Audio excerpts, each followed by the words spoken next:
The Science of Mind by Ernest Holmes, August 18th. The meek shall inherit the earth. Matthew 5:5. The meek shall inherit the earth. This is the teaching of non-resistance. Warlords and plunderers of human possessions have come and gone. Kingdoms have risen only to crumble in dust and become numbered with past events. Passion and lust for power have strewn the earth with destruction. It would seem as though the meek had lost out in the titanic struggle for temporal supremacy. In the midst of this drama of human existence, Jesus declared that the meek shall inherit the earth. Let us inquire in his teachings is a true one. Do we teach our children to follow the steps of Caesar and Napoleon? Or do we tell them the story of Jesus or Buddha? The cross is mightier than the crown, and we teach our children that love masters everything. The meek shall inherit the earth.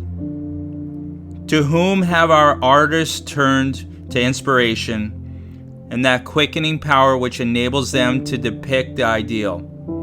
Not to our warlords, not even to the captains of industry, but to the meek. What characteristics are set before us as being worthy?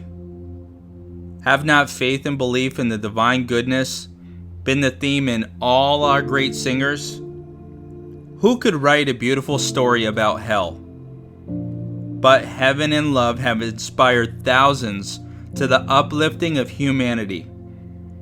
Jesus was right when he said that the meek shall inherit the earth. They have done so and will continue to do so. They that hunger shall be fed. Matthew 5:6. They who hunger and thirst after righteousness shall be filled. Is there anyone who does not have a soul hunger? Does not the spirit of man thirst after knowledge and understanding, yearn for truth and reality, as blind men yearn for light?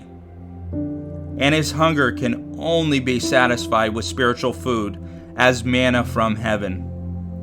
Let us inquire into the teaching and see if it be an illusion. Turn to the history of those who have spiritually minded, and the question is answered. They have not received a stone when they have asked for bread. All who have been hungry have been fed.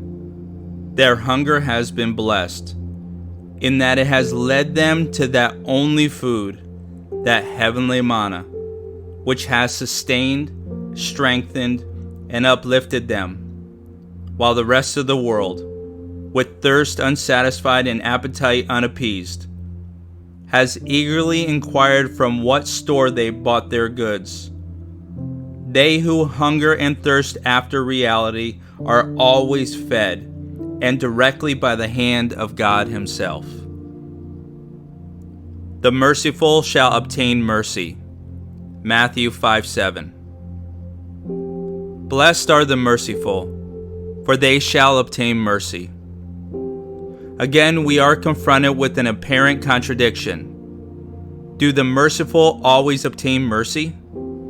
From casual observation, it would seem otherwise. But are not many of our observations based on a finite outlook, from a limited concept? Can we estimate life from the range of one human experience? If life begins with the cradle and ends in the grave, then are all our hopes not only forlorn but useless? It is only when the eye views the world as the vast plain, one boundless reach of the sky, that it sees truly. The perspective of reality is lost when we view life from the range of a short experience. Jesus saw beyond the veil of the estimated life from this great perspective, the long run of the adventure of the soul. He knew that the law of cause and effect takes care of us all, and that the mills of God will grind the chaff of unreality from the wheat of the Spirit. What matters if these mills do not do all the grinding while we are clothed in the flesh? Did not Jesus know another life which to him was real as this one? Can we expect in this world to receive full compensation for all our work? Of course not. We are building on an internal foundation, one that cannot alter nor experience destroy. A true estimate of real values cannot be built on the shifting sands of time alone. In the long run, the merciful will obtain mercy. In the long run, we shall reap as we have sown.